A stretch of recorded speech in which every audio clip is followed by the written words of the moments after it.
and idle also. So you can imagine a stressed, idle, frustrated person. They'll do anything. That's why kuko na kesi za watu wanaruka from 7th floor. It's a big issue. And at some point, it's going to lead to a very, very big crisis, which is going to be a battle between the government and the youth. The youth will be angry with the government, and the government will be trying to calm them down, and there will be a major battle. In fact, what we saw in June 25th is nothing close to what is coming up mbele. Because the youth wa June 25th, si ati hapa katikati wamepata kazi. It's not that they are employed now. That's why they were saying wanaweza enda tao daily na hawatachoka, because what else are they doing? There's no employer waiting for them.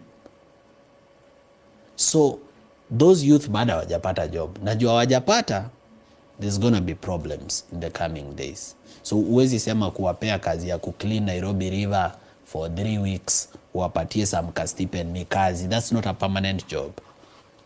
Uwezi sema utawapeleka wote Saudi Arabia. Izile vitu Alfred Mutua anafanya. You can't take all of them there.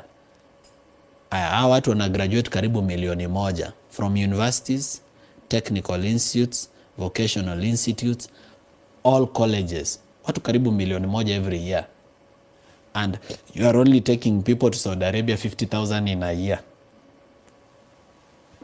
Sasa hao 950. Tuseme 50 wapate mahali ya kuingia.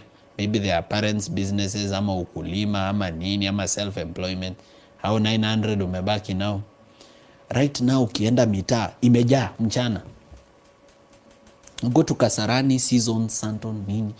You know, you just go to Roysambu, Mirema. Mchana saa 6 Tuesday imejaa hivi. Unashindwa, kwani watu waendi kazi? Wako tu, have nothing to do. People are surviving through, other means. Do we have a solution for it? The solution would have been better leadership. But you see, better leadership comes from those people. Now the question is, do those people know the problem they are in?